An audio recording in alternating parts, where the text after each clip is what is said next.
교과서 232페이지 중단원 4. 다문화 사회와 문화 다양성 존중 단원입니다. 본문으로 들어가겠습니다. 제목은 다문화 사회로의 변화. 세계화에 따른 교류의 확대로 우리 사회도 외국인 노동자, 결혼 이민자, 유학생과 같은 이주민들이 급속하게 증가하면서 우리나라도 다문화 사회로 변화하고 있어요. 첫 번째 줄에 있는 세계화에 따른 교류의 확대는 교통통신의 발달, 그리고 정보화와 함께 점점 더 빨라지고 점점 더 가속화되고 있습니다. 이렇듯 인종, 언어, 문화적 배경이 서로 다른 다양한 집단이 하나의 공동체 안에서 함께 살아가는 사회를 우리가 다문화 사회라고 합니다. 다문화 사회에서는 새롭게 유입되는 문화와 기존에 있던 문화 간의 차이로 인해서 이전에 없던 새로운 사회 갈등이 발생을 하기도 해요. 언어가 달라서 의사소통을 하기가 어렵고 생활 양식이나 가치관 등의 차이로 서로를 오해할 수도 있습니다.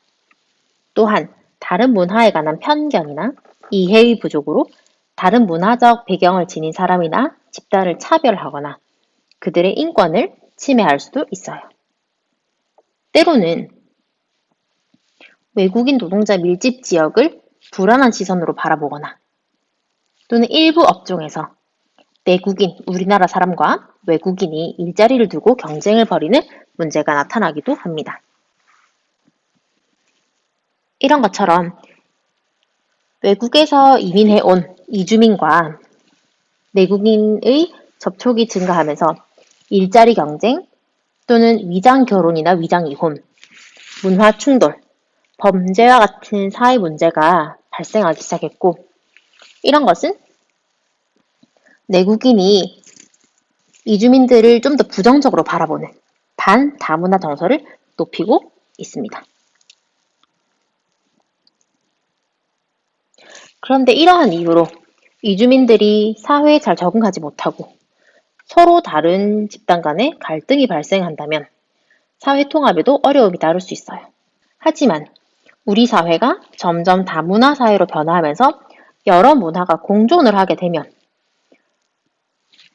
우리 사회를 살아가는 구성원들의 문화 선택 기회가 확대되어서 삶이 더 풍요로워질 수 있어요. 또한 서로 다른 문화 간의 상호작용으로 인해서 새로운 문화가 형성되면 이전보다 더욱 창조적인 공동체로 발전할 수도 있습니다. 그리고 서로 다른 두 개 또는 그 이상의 문화가 합쳐져서 또 다른 새로운 문화를 만들어낼 수도 있어요. 그렇기 때문에 다문화 사회의 여러 가지 갈등을 극복해서 다양한 문화가 조화를 이루는 사회로 우리는 나아가야 하겠습니다. 다음으로 234페이지 보겠습니다. 다문화 사회에서의 갈등 해결 방안. 다문화 사회에서는 여러 가지 갈등들이 발생할 수 있어요. 이렇게 일어날 수 있는 갈등들을 해결을 하고 사회 통합을 이루기 위해서는 크게 개인적인 차원과 그리고 사회 국가적인 차원에서 노력을 하는 것이 필요합니다. 첫 번째로 개인적 차원을 살펴보면 다른 민족과 문화에 관한 개방적인 자세를 바탕으로 이주민을 우리 사회를 구성하는 동등한 주체로 인정을 해야 돼요. 이렇게 하기 위해서는 우리나라가 다문화 사회라는 점을 인식하고 단일 민족 의식, 우리는 한민족이라는 그런 민족 의식에서 벗어나서 다른 민족의 문화를 인정하고 포용하는 세계 시민 의식을 함양해야겠습니다. 세계 시민 의식은 왼쪽 페이지에 보면 지구촌 구성원 모두를 이웃으로 생각하고 세계 곳곳에서 발생하는 다양한 문제를 함께 해결해 나가야 할 공동의 문제로 받아들이는 태도를 이야기를 합니다. 두 번째로 사회적, 국가적 차원에서는 이거는 제도나 법을 마련해주는 거로 연결이 될 수 있습니다. 이주민이 우리 사회에 잘 적응할 수 있도록 그들의 인권과 고유한 문화를 존중하고 보호해야 하며 이것을 법적, 제도적 장치로 뒷받침해야 합니다. 실제로 우리나라에서는 취업이나 의료, 교육과 같은 여러 방면에서 이주민을 지원하는 정책을 시행하고 있어요. 예를 들어 외국인 노동자의 취업을 지원하고 이 사람들의 근로 환경을 개선하기 위한 법과 제도를 마련을 하고 있어요. 그리고 다문화 가족 지원법이라는 걸 통해서 결혼 이민자에게 우리나라 사무가 결혼을 해서 한국인 국적을 취득하게 된 결혼 이민자들에게 한국어 교육, 그리고 임신, 출산에 관한 의료 서비스 같은 다양한 프로그램을 제공을 하고 있고, 다문화 가정 학생들을 위한 상담과 교육 지원에도 힘쓰고 있습니다. 한편, 이러한 노력과 더불어 결혼 이민자의 한국인 배우자나 그 가족 구성원, 그리고 지역사회를 대상으로 다문화 교육을 확대하고 우리나라 실정에 맞는 다문화 정책도 모색해 나가야 하겠습니다. 이 페이지에 있는 개방적인 자세라 함은 문화 상대주의적 태도를 가지고 이런 태도를 바탕으로 서로 다른 문화를 이해하고 존중하고 인정해주고 소통하는 자세를 이야기를 하고요. 다문화 가족 지원법이라는 건 우리나라에서 2008년에 처음 시행이 되었어요. 이 지원법을 통해서 결혼 이민자를 위한 지원을 본격화했고 2011년에 개정이 되었는데 이 개정 이후에는 다문화 가족 지원 서비스의 수혜 범위가 점점 확대가 되었고 정책의 총괄, 조정하는 기능을 강화했어요.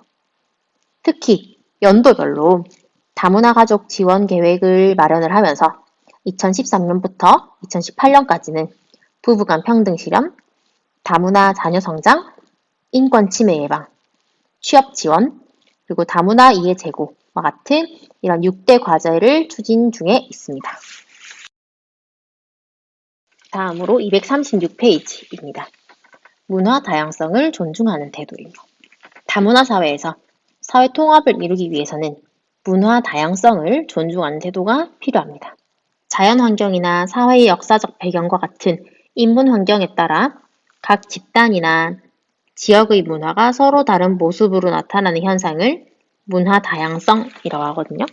이런 문화 다양성을 존중함으로써 문화적 차이에서 오는 오해와 차별을 넘어서 문화 간 공존을 모색하고 다문화 사회에서 일어나는 갈등을 해결할 수가 있습니다. 문화 다양성을 존중하는 태도는 차이와 차별을 구별해서 인식하는 데서 출발을 합니다. 차이라고 하는 건 사람이나 집단이 처한 상황이나 조건에 따라 서로 다른 특성을 보이는 것이고 차별이라고 하는 건 차이를 이유로 부당하게 대우하는 것이에요. 각각의 문화는 서로 다른 자연적, 인문적 환경과 맥락 속에서 형성이 되기 때문에 문화 간에 나타나는 차이를 자연스러운 것으로 인정하고 차별의 근거로 삼지 말아야겠습니다. 그래서 우리는 문화 상대주의적 태도를 가지고 다른 문화를 바라볼 때 우리 문화를 기준으로 편견이나 고정관념을 갖지 않도록 하는 것이 중요하겠습니다. 마지막 페이지입니다. 문화 다양성을 존중하려면 관용의 실천이라는 것이 필요해요. 관용이라는 건 다른 사람이나 집단의 문화가 자기 집단의 문화랑 다를지라도 이걸 존중하는 태도를 이야기를 합니다. 관용은 편견과 차별을 극복하게 할 뿐만 아니라 다른 문화를 지닌 사람이나 집단의 권리를 인정함으로써 문화 간 갈등을 예방하고 해결하고 또 문화 다양성을 더 풍성하게 만들 수가 있어요. 그래서 오른쪽에 보면 관용의 종류가 나와 있는데 관용의 종류에는 소극적 관용과 적극적 관용이 있습니다. 소극적 관용이라는 건 소극적으로 내가 반대하거나 싫어하고 거부하는 거에 대해서 반대하거나 간섭하지 않는 거예요. 내가 인정하기 힘든 문화가 있을 때 나는 그 문화의 행동을 하지 않더라도 다른 사람이 하는 걸 인정해 주는 거지. 소극적 관용의 태도가 되고요.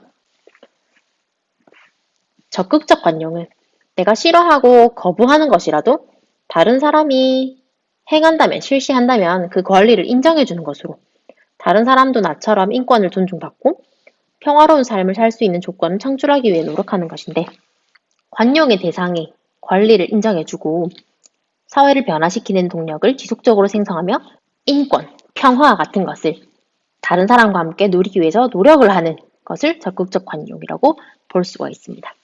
그런데 이러한 관용이 너무 지나치게 되면 무제한으로 허용을 하게 되면 불관용까지 인정하는 관용의 역설이 발생을 하게 돼요. 그래서 관용이라는 건 무조건 허용을 해주는 게 아니고 관용에도 한계가 필요합니다. 그 한계는 인류의 보편적 가치와 사회의 기본적 질서를 훼손하지 않는 범위 안에서만 관용을 허용해야 한다라고 정리할 수 있겠습니다. 그럼 여기까지 해서 대단원 7단원 교과서 정리 영상은 여기까지 하도록 하겠습니다. 수고하셨습니다.